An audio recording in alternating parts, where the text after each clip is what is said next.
Buenas tardes.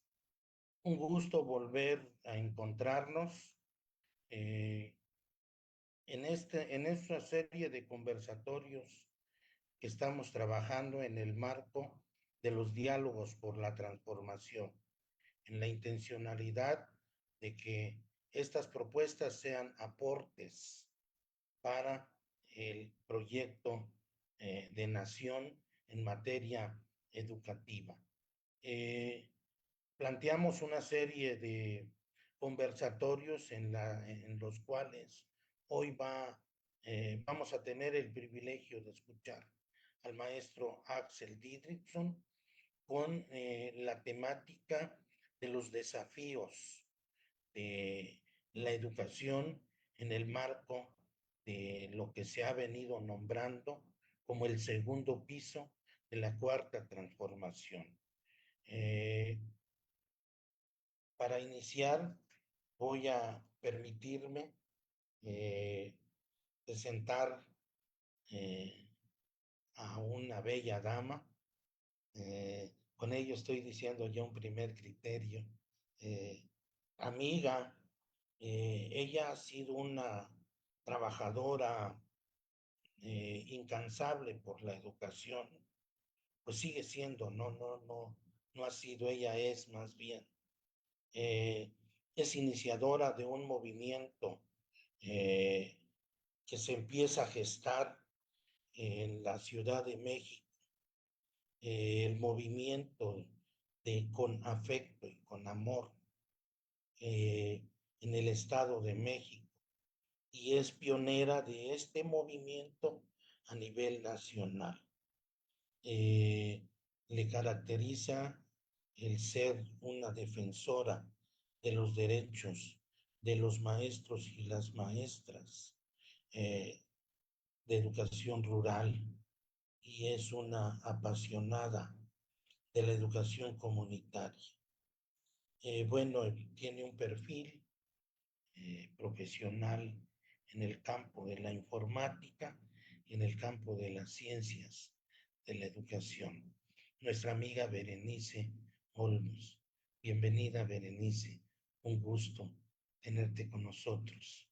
Muchísimas gracias, doctor Armando. Me da muchísimo gusto estar el día de hoy en este cuarto foro, donde nos hemos encargado de forma conjunta de llevar o de traer más bien a expertos que nos puedan plasmar ciertas inquietudes a nosotros mismos respecto de qué significa el segundo piso de la transformación, pero sobre todo a nosotros en materia educativa. Me da muchísimo gusto saludar hoy a nuestro distinguido ponente, un gran guía, un líder en materia educativa, quien principalmente nos distingue de que la educación realmente se tiene que valorar como un derecho humano, como un derecho universal. Y pues evidentemente esto no solamente va enfocado a las comunidades educativas, a las niñas, niños, jóvenes, adolescentes y adultos que también atendemos en el sistema educativo, sino que también nos habla de la redignificación del magisterio a nivel nacional, poniendo como una pieza clave importante en el sistema educativo, pues a los maestros. Principalmente hoy quiero destacar la presencia del doctor Axel Didrikson. Muchísimas gracias, doctor, por acompañarme, quien tiene un currículum, él, mega extenso y que evidentemente pues nos halaga mucho tener su participación porque evidentemente tiene años y años de experiencia y hoy nos va a compartir solo un poco de lo mucho que sabe y de lo mucho que vislumbra para el segundo piso de la transformación en el sistema educativo. El día de hoy, doctor, tenemos el gusto de tener una audiencia bastante nutrida en donde destaco la presencia de los maestros rurales, quienes desafortunadamente en el ámbito magisterial son los más desfavorecidos. Sin embargo, son los más apasionados porque gracias a ellos pues se hace una realidad la educación comunitaria en los lugares más alejados, no solo en el Estado de México, sino en todo el país. Gracias a los maestros, miles y millones de niñas y niños pueden tener una educación digna, una educación de calidad.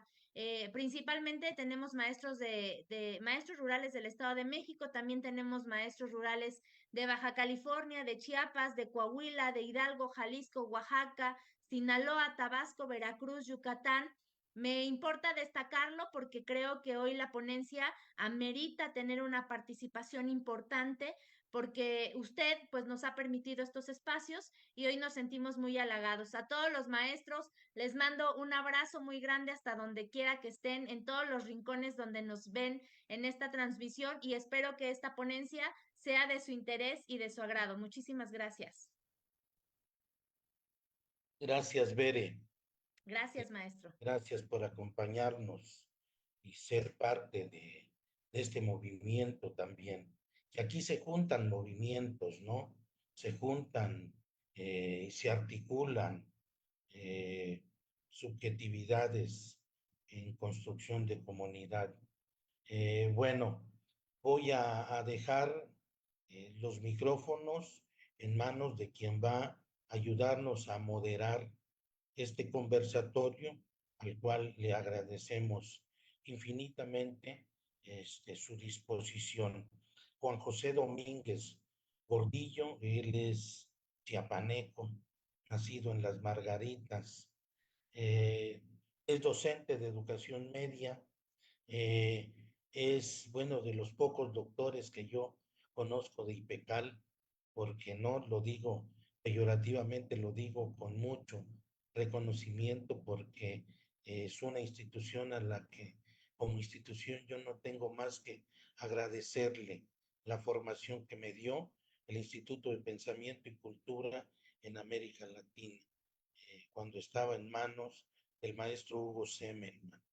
Él es egresado de allí, es miembro del Movimiento Pedagógico Social para una Vida Autónoma y Digna, asociación civil, es integrante del claustro académico del Instituto de Pensamiento Crítico para la Transformación Social Sustentable y es miembro también del Consejo Estatal de Ciencia y Academia del proyecto Es Claudia.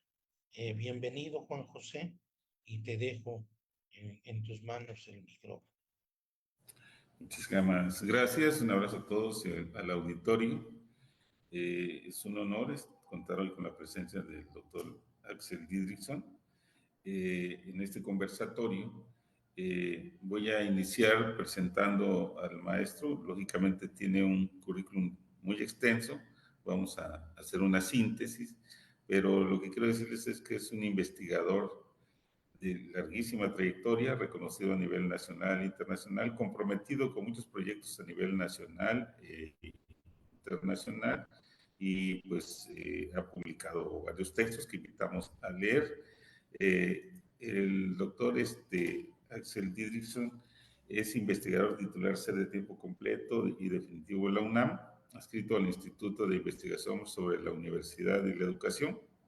Es doctor en Economía, maestro en Estudios Latinoamericanos, licenciado en Geografía por la UNAM y presidente para América Latina y el Caribe de la Global University Network of Innovation, espero haberlo pronunciado bien.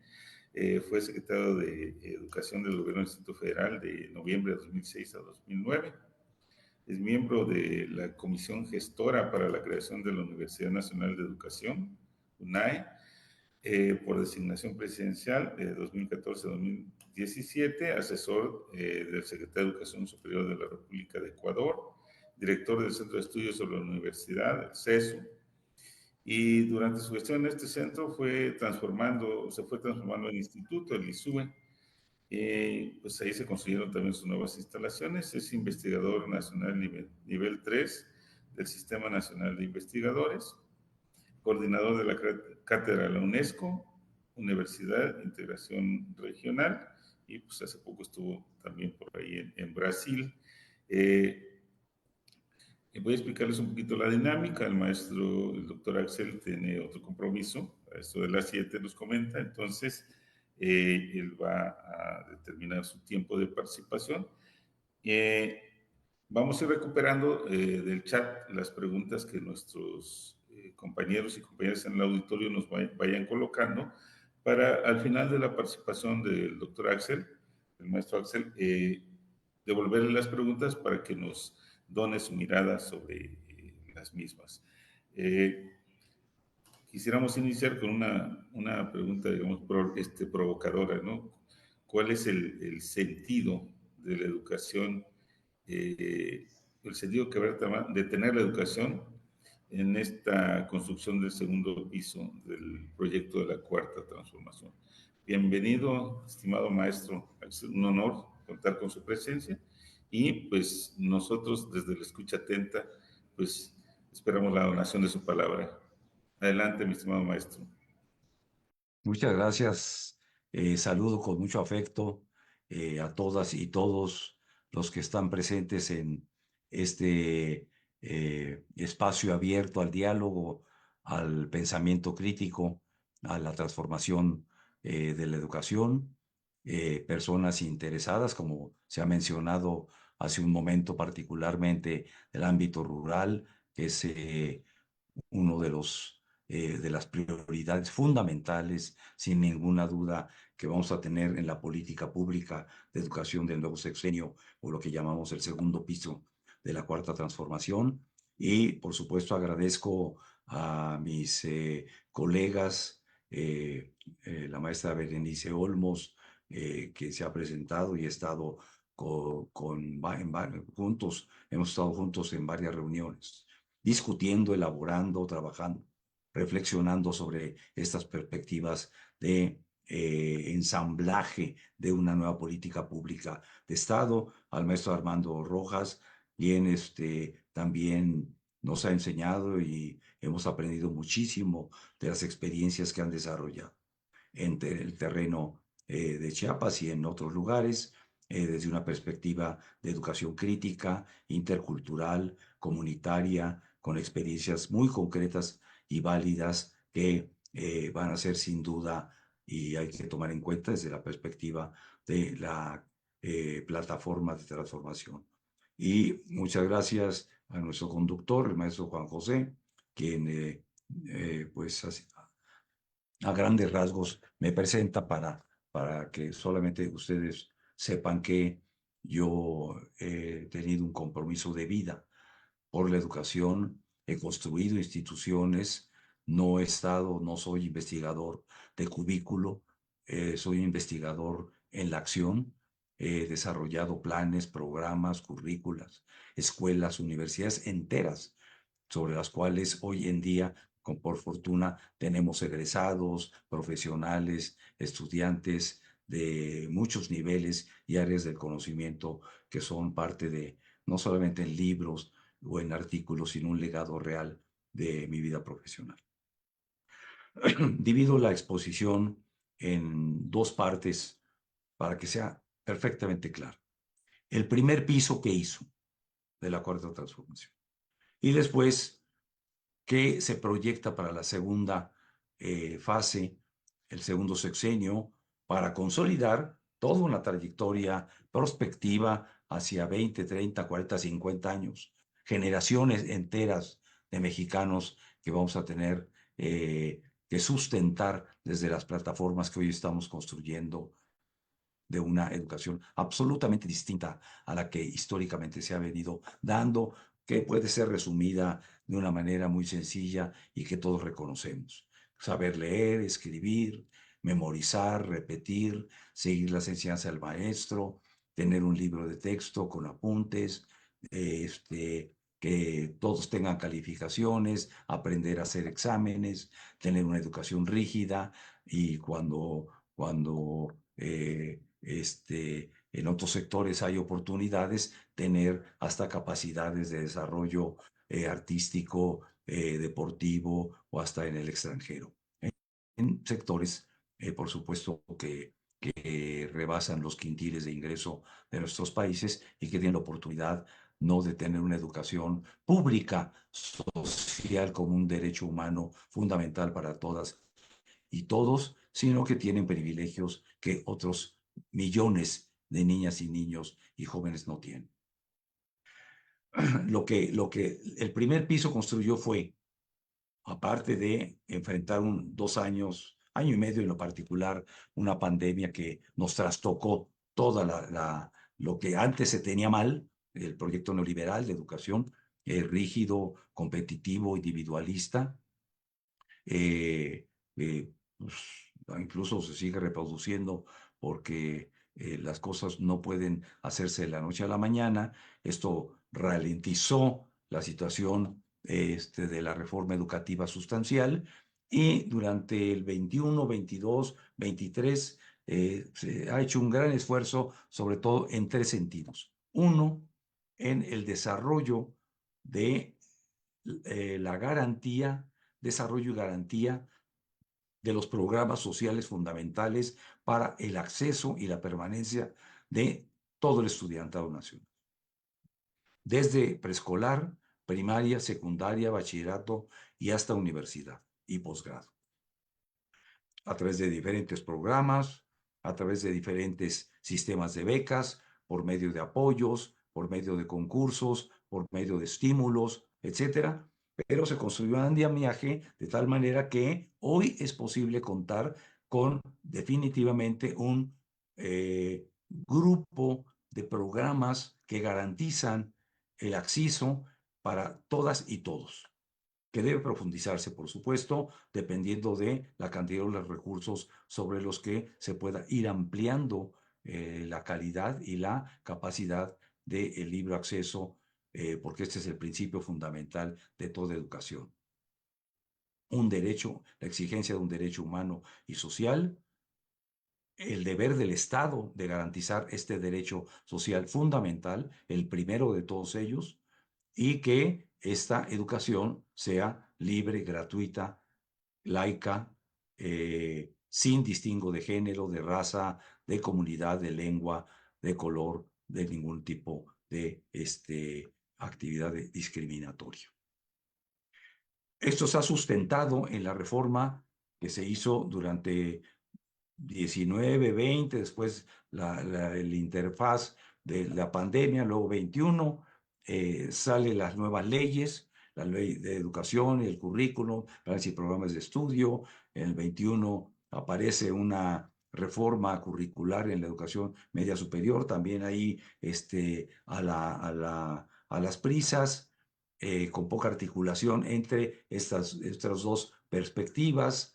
Empieza a desarrollarse un programa nacional de mejoramiento constante, el denominado PRONAEDU, que tenía como función atacar precisamente el mejoramiento sustancial de la edificación del magisterio a nivel nacional. Poco tampoco se pudo hacer. Y la Ley General de Educación Superior, que es una ley suprema también, que articula en una estructura de coordinación nacional a todo el sistema de educación superior, politécnico, tecnológico, autónomo, federal, etcétera. Y finalmente la iniciativa de ley de Humanidades, Ciencia, Tecnología e Innovación de parte del nuevo CONACH, CID, CONACH, el Consejo Nacional de Humanidades, Ciencia y Tecnología. Es decir, el primer piso está dado por un andamiaje de conceptos elaborados, de ruptura con el modelo tradicional de educación, que está pensado en proyectar la educación como una prioridad y un derecho humano fundamental, garantizado por el Estado desde una perspectiva de política de Estado, es decir, no de una política sexenal.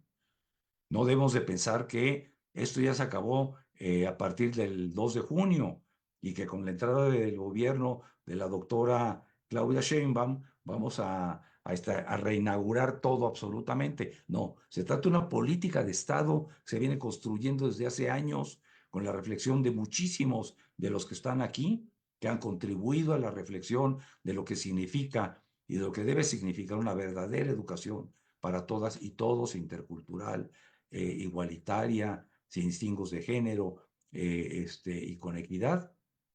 Todo esto se está recogiendo, se ha recogido y está en la base y la estructura de lo que llamamos ya la primera fase o el primer piso de la cuarta transformación.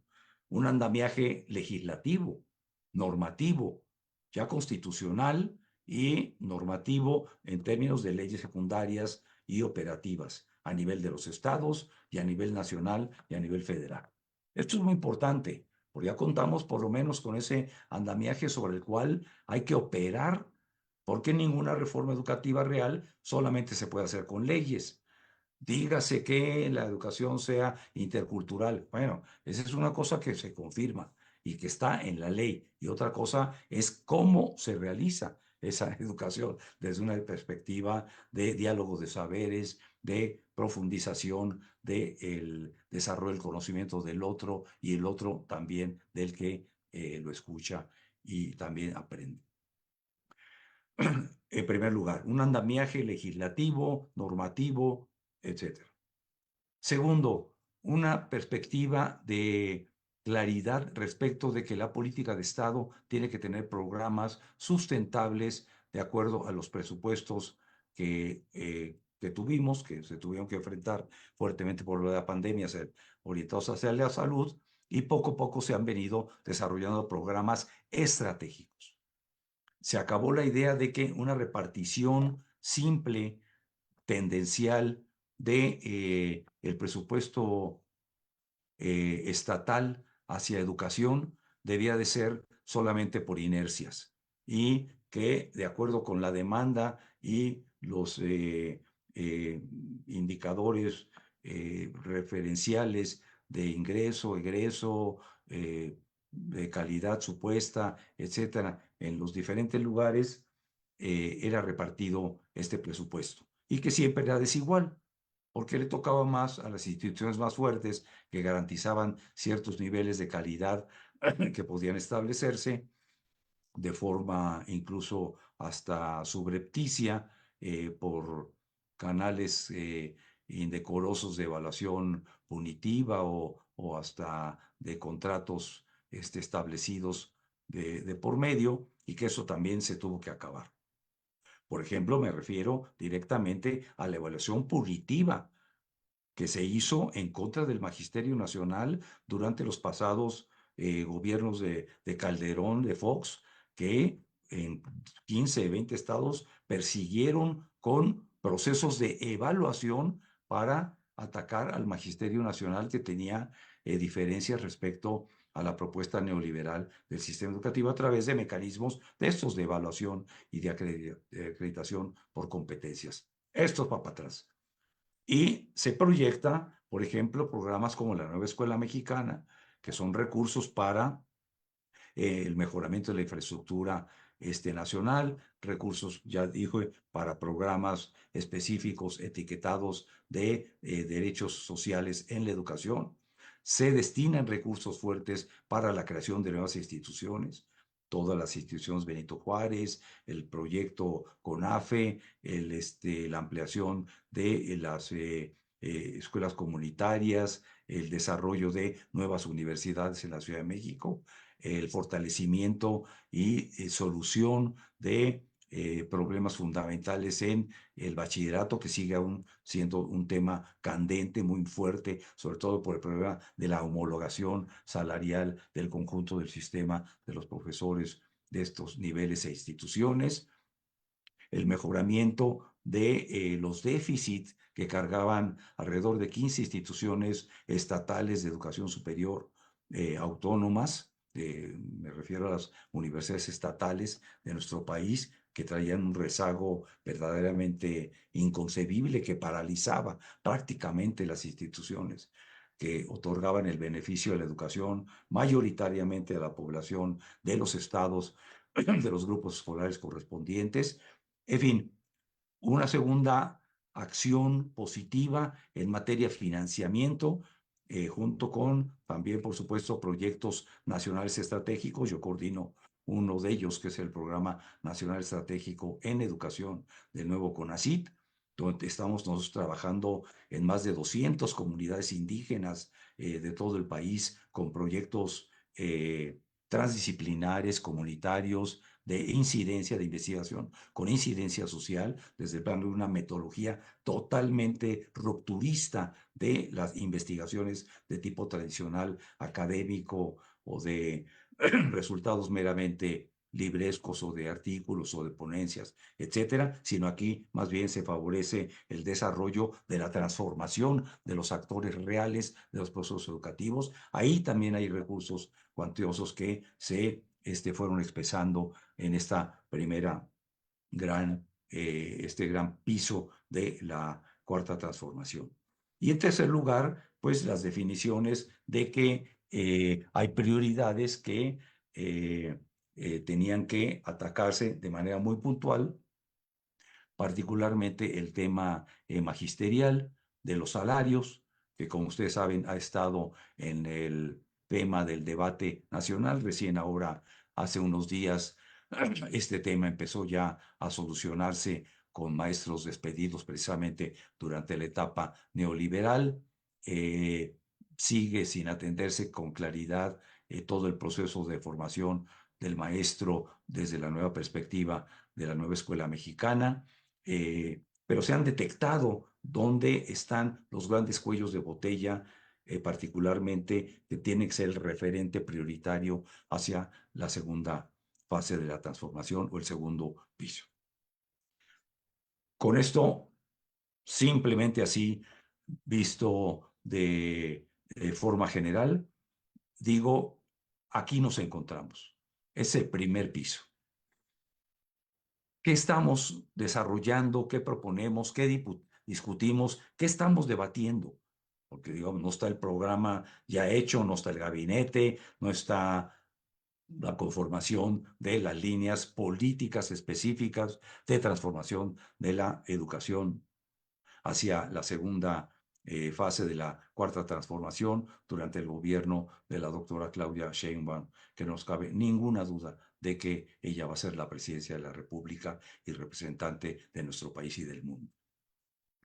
Es una universitaria, es una académica y entiende perfectamente que la educación va a estar en el punto número 1 de la prioridad y las estrategias de desarrollo del segundo piso del sexenio de la cuarta transformación.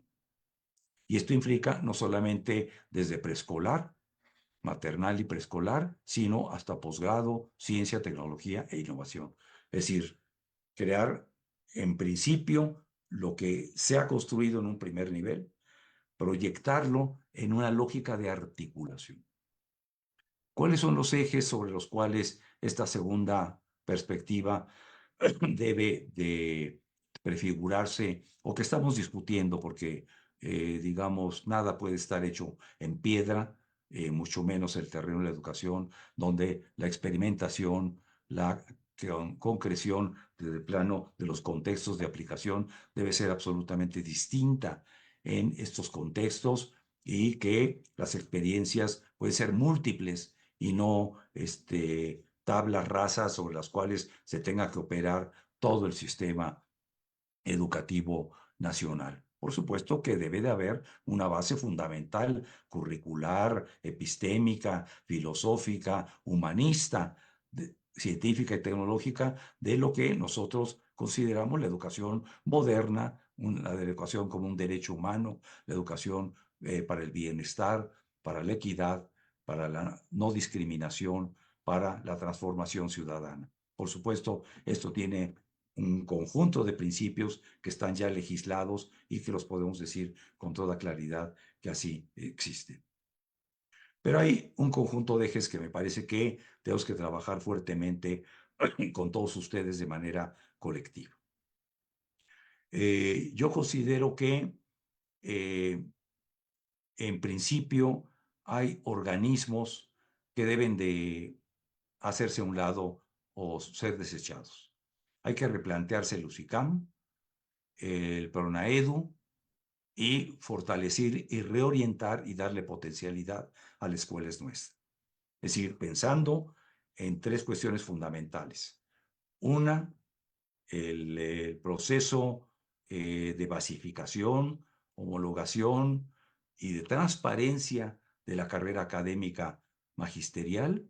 2, la articulación formativa e integral del conjunto desde preescolar, del sistema educativo, desde el preescolar, básico, media superior y superior, de tal manera que no haya todos los desfases segmentados con los que hemos trabajado durante décadas, que ha sido muy superficial porque no logra articular procesos cualitativos de aprendizaje significativo para toda la vida. Y tercero, el tema de la infraestructura, de la inteligencia artificial, de las nuevas tecnologías, de las, digamos, plataformas digitales híbridas sobre las cuales hoy en día no podemos estar ausentes frente al uso y manejo de una perspectiva crítica de estas nuevas orientaciones. Y por lo tanto, la escuela es nuestra no solamente debe favorecer la infraestructura general, sino también crear la infraestructura, la capacidad de conectividad tecnológica y de interconectividad y redes que requiere una educación moderna, por supuesto con un sentido estrictamente social. Esto en primer lugar, una propuesta de gobierno de Estado, trabajar con una rearticulación de instituciones que estén directamente proyectando estos 3 elementos de carácter fundamental. Y para ello, en principio, proponemos 2 medidas urgentes que hay que echar a andar desde principios del nuevo sexenio. Uno, un congreso nacional de maestros. Es decir, no para tocar temas salariales, no para tocar legislaciones, sino para tocar qué educación queremos. ¿Cuál es la educación que requerimos en el México del siglo XXI con la desigualdad, las inequidades, sus fortalezas, sus diferencias sociales, económicas, contextuales en las que vivimos necesariamente, pero que deben de surgir desde una perspectiva de elaboración de las experiencias reales que todos nosotros tenemos? Desde Chiapas hasta Baja California Norte hay, y yo me he encontrado con experiencias muy concretas, pero que no están debidamente articuladas porque son locales, tienen tiempos determinados, cambian administraciones y se caen, provienen de recursos federales o estatales o de algunas otras ONGs o qué sé yo, son proyectos súper interesantes, pero que se modifican las administraciones y se van, pero que hay pocos registros y pocas iniciativas.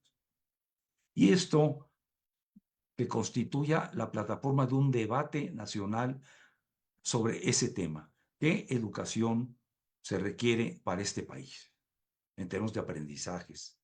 ¿De qué tipo de profesores? ¿De qué tipo de aula? ¿De qué tipo de tecnologías?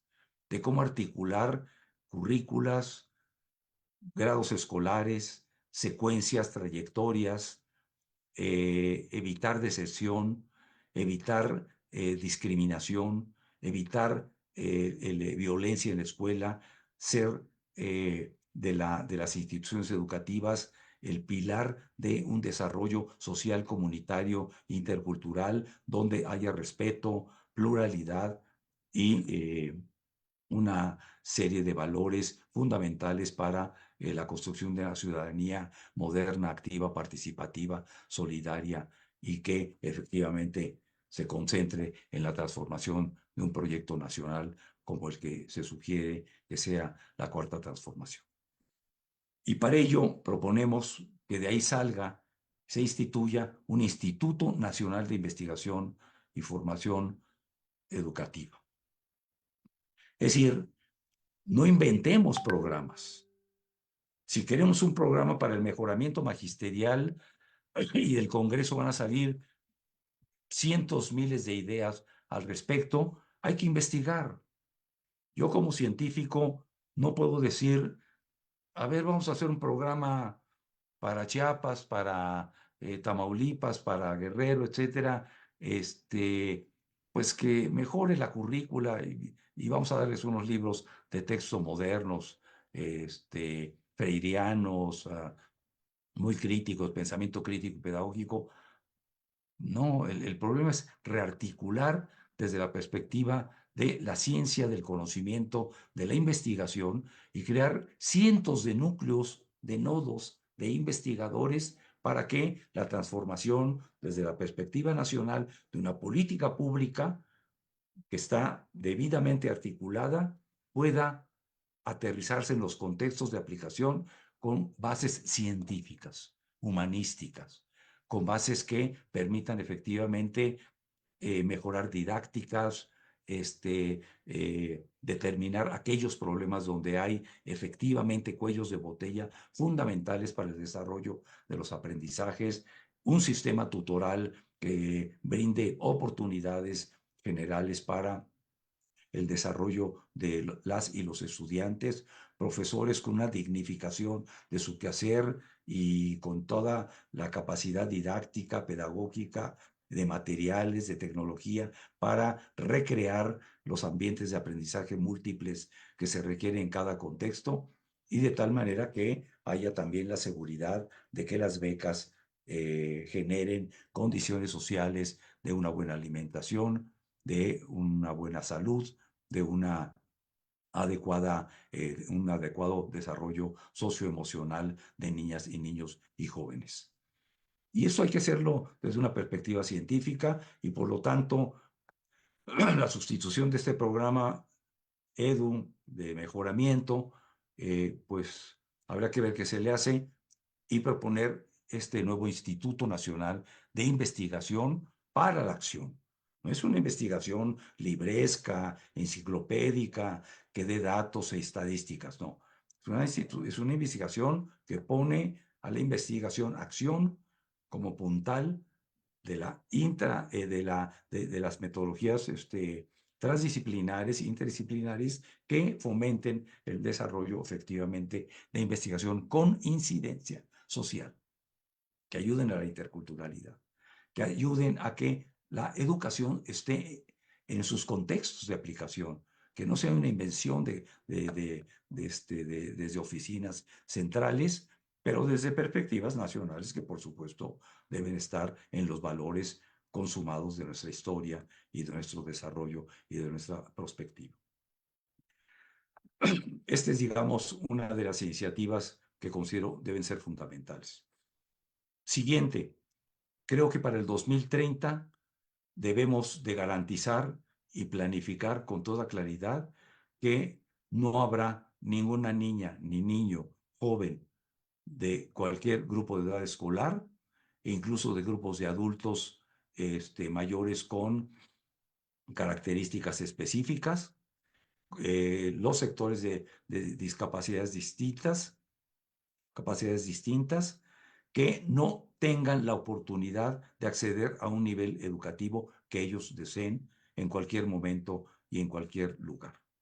Es decir, lo que llamamos la universalización de la educación del sistema educativo nacional, que debe de pasar del actual 40-50%, en algunos lugares hasta menos, de la atención directa de los grupos de edad escolares correspondientes hacia su total universalización, 70-80% del total, para que se cubra efectivamente los estándares fundamentales de un país moderno, desarrollado, con bienestar, que implica que su población en su conjunto está debidamente educada, científicamente educada, culturalmente educada, que tiene capacidades para desarrollar conocimientos, proyectos, desarrollar innovaciones, construir empresas, saberlas administrar, saber definir planes y programas en tiempos específicos y construir una nación donde la cooperación, la solidaridad, la articulación entre escuela y sociedad esté debidamente imbricada con fines de políticas de Estado. Un tercer elemento, por supuesto, estamos en una sociedad del conocimiento y no podemos prescindir de que las universidades y las instituciones de educación superior estén profundamente vinculadas a los grandes problemas nacionales. No puede haber ninguna universidad pública, Instituto de Estudios Superiores, Instituto Tecnológico Superior, Universidad Politécnica o el Instituto Nacional de Ciencia y Tecnología, que no tenga como prioridad desarrollar su capacidad de producción y transferencia de conocimientos hacia los grandes procesos de transformación de nuestro país. Desde el Tren Maya, el litio en Sonora, el transísmico, las cuencas, el agua, la violencia, la inseguridad, el tema migratorio, la alimentación, la degradación ambiental, la recreación, en la salud, en el arte, la cultura, tiene que tener como sustento la acción de las universidades comprometidas con el desarrollo nacional, con todo el respeto de su autonomía. A nadie se le va a decir, tú tienes que a fuerza investigar esto y lo otro. No. La autonomía es el aire que respiramos en las instituciones de educación superior. Pero eso no significa nuestra responsabilidad como instituciones que recibimos ingresos de la ciudadanía de no poner nuestro conocimiento al servicio del desarrollo y la transformación de la sociedad. Entonces, es este otro eje fundamental que tiene que ver con la articulación de las instituciones de educación superior, universidades públicas, con el nuevo CONACYT, con la innovación, con la ciencia y la tecnología, y con toda la capacidad prospectiva que tenemos que desarrollar frente a los acontecimientos, diría yo, brutales, pero también de gran incertidumbre que se nos vienen de aquí en adelante, tanto en términos del cambio climático como en términos de las guerras que son verdaderamente antihumanas, la posibilidad de una guerra nuclear, de la posibilidad de un destrozo ambiental generalizado, de la destrucción de millones y millones de seres en nuestros espacios, y que nos corresponde como intelectuales, como educadores, como gobiernos democráticos, asumir esta perspectiva. Y por último, todo esto no lo podemos hacer solos. Yo estoy profundamente convencido, y he trabajado muchos años de mi vida en esto, en que la cooperación y la solidaridad regional con nuestros países de América Latina y del mundo es esencial para articular y conjuntar, potenciar esfuerzos, recursos, calidades, expertise de muchos grupos de trabajo sobre bases de los grandes problemas mundiales, regionales y nacionales, y que juntos podemos trabajar de manera solidaria a favor de una transformación que construya productos, procesos, experiencias, innovaciones, tecnologías, sistemas educativos locales, regionales, nacionales, que puedan ser compartidos como experiencias desde contextos de aplicación distintos. Yo creo en la cooperación internacional y en la solidaridad entre los pueblos, y que esto también debe ser uno de los ejes fundamentales sobre los cuales el segundo piso de la cuarta transformación debe estar girando alrededor del conjunto de los otros elementos que he enunciado brevemente por razones de tiempo. Lo dejo aquí, mi estimado Juan José, para que ver si existe por ahí alguna reacción debido al tiempo que tenemos para meternos a otra reunioncita como estas. Gracias, estimado maestro. Sí, es muy interesante, sobre todo recuperando ideas centrales. La cuestión de la legislación, ¿sí? Dialogando con un colega brasileño el otro día, está sorprendido porque en México se ha construido precisamente en el primer piso esta legislación que permite llevar a cabo este giro en el sentido de la educación en nuestro país. Y esto va acompañado, como usted decía, de las políticas públicas, ¿sí? Para garantizar la permanencia de los estudiantes en todos los niveles educativos. Y lo otro que tiene que ver con el segundo piso es, pues, cuáles son los retos, ¿no?, que va a enfrentar este proyecto de la cuarta transformación. También la importancia que tiene que jugar la investigación en el campo de la educación, ¿sí? El repensar algunas instituciones que pues, no fueron, digamos, no dieron resultados, y pues la apertura de un gran diálogo por el sentido de la educación con pues, todos los actores. Y aquí una de las de nuestro auditorio, las preguntas, por ejemplo, de cuál va a ser el sentido de la formación para los docentes de todos los niveles. Hay preocupación también de los compañeros y compañeras de CONAFE. ¿Qué tienen pensado? Aquí dice la doctora Claudia, con CONAFE y sus maestros rurales, quienes se sienten muy desprotegidos.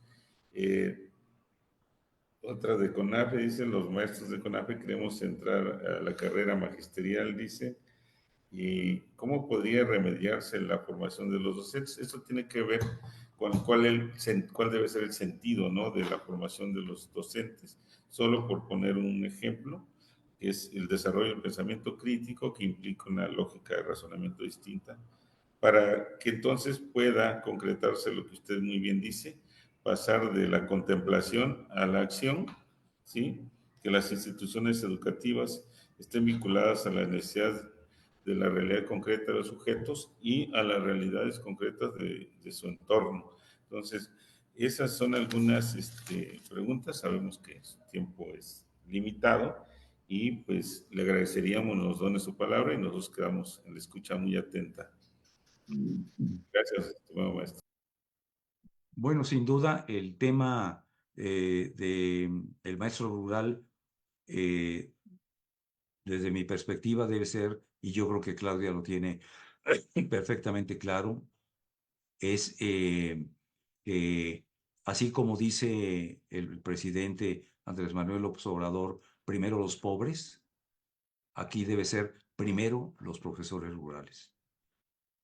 Es decir, son los que más han tenido esta condición de irregularidad, de escasos recursos para trasladarse, con condiciones escolares verdaderamente lamentables, y eso no puede ser así. Yo incluso, con muchas experiencias que he tenido en diferentes partes de América Latina, Centroamérica, Ecuador, Brasil particularmente, he visto en zonas rurales indígenas, de poblaciones, por ejemplo, de que, digamos, no se habla español, todavía se caza, andan en canoas, viven en chozas, comunidades indígenas de la Amazonía, por ejemplo, o en zonas de Centroamérica, Nicaragua, El Salvador, con estas condiciones. Ahí, durante los procesos de gobiernos progresistas, había escuelas que no hay ni siquiera aquí en la Ciudad de México, con todas las facilidades para bañarse, para hacer limpieza, sanitarios, cocina, aulas con plataformas, etcétera, etcétera. Canchas, teatros, le llamaron las escuelas del milenio en una de ellas. Increíbles. Entonces, ahí hay que dignificar todo esto. No basta solamente con, debe ser una de las políticas fundamentales, la homologación de un acuerdo salarial a la dignificación de primero los profesores rurales, pero que esto vaya acompañado de toda una política de Estado que efectivamente a las niñas, a los niños, a los profesores, no quieran salir de la escuela, ¿no? Por la atención increíble que tienen ahí, con un sistema de salud, etcétera.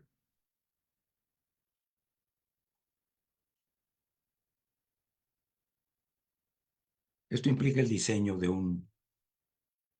de una política específica para los maestros rurales que debe salir de un congreso que sea, se me olvidó decirlo con toda claridad, que sea, no solamente un un texto que salga de un texto donde haya muchas propuestas, no. Un texto que pueda ser elaborado para que sea ley, para que sea norma, para que sea política, vinculatorio, como se le llama ahora. Un congreso vinculatorio. Porque no hay reforma sin maestros. Por mucho que busquemos por todos lados, yo todas las experiencias que he investigado en muchas partes del mundo, un reciente libro que terminé de 25 países, encontré que había políticas de Estado increíbles, con recursos cuantiosísimos de millones de dólares, de euros, de yenes, de yuanes, de won, etcétera, con una muchísima capacidad de actores diciendo sí, vamos por ahí, pero si no había un maestro que entendiera lo que eso significaba en su escuela, en su aula, en su comunidad, no se puede hacer las cosas. Entonces tenemos que tener esta idea perfectamente clara. El eje de la nueva reforma en la cuarta transformación, de la reforma sustancial educativa de la cuarta transformación, es el maestro, que está en el centro de todas nuestras preocupaciones. Muchísimas gracias, maestro. Sabemos que tiene usted un compromiso, pero le agradecemos muchísimo su participación. Lo esperamos con muchísimo gusto aquí en Chiapas próximamente. Gracias a los compañeros. Le voy a devolver a saber también. Le devuelvo los micrófonos aquí a nuestro amigo, el doctor Armando Rojas, para que vaya haciendo el cierre de la Si sesión. tiene algún Adelante, comentario, por diputado. supuesto, tenemos unos minutos todavía para... Claro que sí. Adelante, maestro. Pues qué agradecido, maestro. Por allí creo que quedaron dos preguntas que ya no fue posible planteárselo. Si tenemos unos minutos, creo que pudiera hacerlo. ¿Cómo hacerlo en red? ¿Cómo acompañar este proceso en América Latina y otras latitudes? Algunas pistas o acciones. La otra pregunta es la preservación y conservación de los diferentes ecosistemas regionales. ¿Se contemplan en la nueva escuela mexicana? Bueno, estas son algunas preguntas que les hace sentido a los participantes. Pues para cerrar, maestro. Bueno, precisamente acabo de llegar hace unos 15 días de una reunión en Brasilia, la capital de Brasil, donde participamos alrededor de 2,000 investigadores, académicos, rectores, autoridades, ministros, ministras de educación media superior y superior, docentes, no docentes, indígenas, mujeres, ONGs, experiencia de sociedad civil, de toda América Latina y el Caribe. Una reunión convocada por la UNESCO y por el gobierno de Brasil de Lula, donde yo coordiné precisamente el tema número 1, que es educación superior y el conjunto del sistema educativo nacional, es decir, cómo se articula la educación superior con todo el conjunto, que es lo que hemos venido trabajando. Y también fui miembro de la comisión redactora de la declaración final, que yo conminaría a todos a quienes les interese que la lean. Es una declaración fuerte de política, suscribimos por aclamación en este evento de la UNESCO, que refrenda a la UNESCO, por supuesto, y que refrendamos todos los que participamos ahí. En esta declaración la pueden ustedes conseguir simplemente poniendo en su URL CRES+5 y ahí les va a aparecer todos los documentos y las declaraciones. CRES+5, o sea, Conferencia Regional de Educación Superior +5. Y ahí les sale todo esto. Esto nos ha sido posible porque estamos constituidos en una red. No es una red formal, las redes no son formales. Las redes son flexibles, se abren, se incorporan, se mueven, son rizomas, ¿no?, que se van reconstruyendo, rearticulando, etcétera, sobre la base de proyectos conjuntos y colectivos en especificidades y contextos determinados. Por ejemplo, esta red tiene 2.000, 3.000 investigadores de toda América Latina del más altísimo nivel, en geotermia, en microelectrónica, ciencias nucleares, sociales, humanidades, artes, todo lo que usted quiera. Pero presentamos ahí la iniciativa de que tenemos, por ejemplo, un problema fundamental en el terreno del agua. Convocamos a 100, 200 de los mejores investigadores y conformamos una red sobre el agua desde la perspectiva de los diferentes contextos de aplicación y que articula desde otra red, una red específica, a otras redes y que genera un conocimiento, una innovación que va desde el núcleo original de la construcción del proyecto en espiral hacia un conocimiento, hacia una innovación y hacia su aplicación. ¿Qué nos permite eso de las redes? Pues tener hoy la posibilidad organizacional de que tengamos una suerte de masa crítica activa con capacidades enormes, que no hay que gastar dinero para eso, simplemente tener recursos para que opere, y que con la colaboración de gobiernos democráticos, ya son cada vez menos, desafortunadamente, en América Latina, pero bueno, pensamos que con estos podemos ir logrando algo, nos da la posibilidad de desarrollar alternativas concretas. Esto planteado a nivel nacional puede ser lo mismo. En las zonas indígenas, el conflicto en Chiapas es un problema al que hay que atacar desde la perspectiva de un conocimiento distinto. No es con la represión, no es con la violencia, no es con llevar más armas, no es con mandar al ejército, etcétera, porque esto aviva las condiciones. Es con la educación, generando trabajo, estructurando una nueva relación con los jóvenes, redefiniendo las familias, estableciendo territorios claros y respeto a las comunidades. Esto requiere hacer una investigación seria. ¿Dónde están los puntos de ruptura, los ejes y sobre los cuales se puede definir una política pública? Y no solamente una acción salida de cualquier mente brillante, sino que hay que fundamentarla, hay que definirla y, por supuesto, contar con todos los actores públicos, privados, comunitarios, etcétera, que están involucrados en el problema y en la solución del problema. Es por ello que ustedes tienen, por ejemplo, hoy la coyuntura de cambio de gobernador.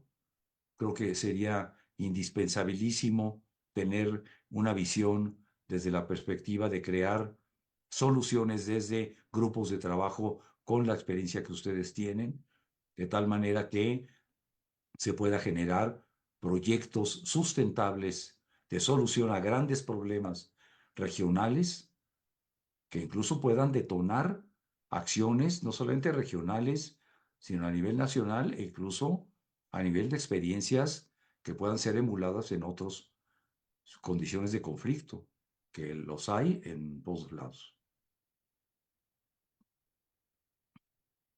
Es correcto, maestro. Y bueno, verdaderamente es un privilegio escucharlo y sobre todo, bueno, poder leer, poder comprender todo lo que usted está proponiendo en términos de posibilidades de transformación, pero sustentadas en procesos de investigación.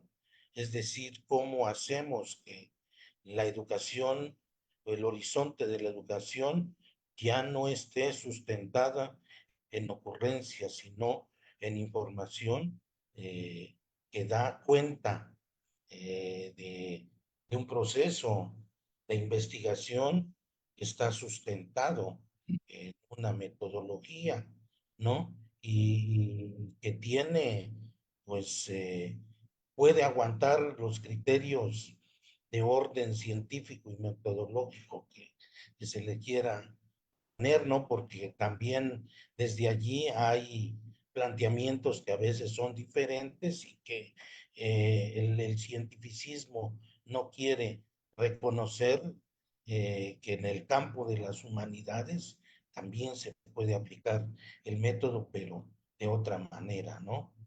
Bueno, pues maestro, creo que esto será un cierre y apertura, ¿no? Quiero verlo así porque continuaremos trabajando con usted. En otros espacios volveremos a encontrarnos, ¿no? Y continuaremos construyendo camino juntos. Gracias, maestro, por Muchas habernos gracias a todas y este todos. espacio. Gracias Espero por la invitación. podamos vernos y abrazarnos pronto. Con Pues muchísimo gusto. a todo el público agradecerle el habernos acompañado en esta tarde, invitarlos a que el día 8 va a estar con nosotros el compañero Marco Raúl. Marco Raúl es un compañero, bueno, que está en la escuela de McLaren, pero que también ha venido trabajando en Colombia, en Ecuador, en Bolivia, desde la educación popular y desde la educación alternativa. Entonces, bueno, ¿qué aporta la educación popular y la educación alternativa para los procesos de formación sistemáticos institucionales? Creo que eso será parte de los temas que nos podrá compartir desde su experiencia Marco Raúl el día 8 de mayo. Pues buena tarde a todos. Buenas tardes. Y esperamos vernos Hasta pronto. luego, maestra Berenice. Gracias, Juan José. Mi estimado maestro Armando, nos vemos muy pronto. Un Hasta gusto. pronto. Gracias Gracias. a todas y todos. Gracias. Bueno, salimos del aire.